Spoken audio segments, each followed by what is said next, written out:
Hello guys and welcome to the channel. Today I'm going to show you how you can delete a notification virus like a tabula as or other like that things from your Oppo A78. So to start, if you see something like that in your web browser or something like that in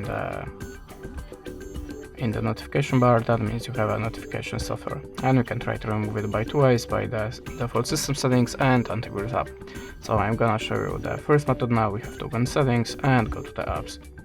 Now tap on the app management and check all the apps on this list, and if you see something strange, the app that you not recognize it, the app that you have not installed before by yourself, just tap on it and click on install. Click OK and go to the app list again. In the second step, look for your web browser, tap on the permissions, no permissions, tap on the storage and choose manage space.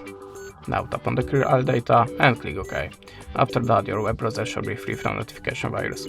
But if that way doesn't work for you, you can also try to download antivirus app. So I'm always using Avast, so in this app we have to tap on the get started and next and skip.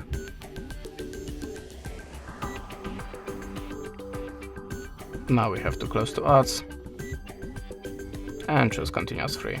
Tap on the start scan and allow a permission. Click the switcher and go back. Now choose scan type. I'm always using the deep scan. And now after the scanning process, all of the viruses, notification software should be deleted from your phone. That's it. Thanks for the watching. Leave us a subscribe, comment, and goodbye.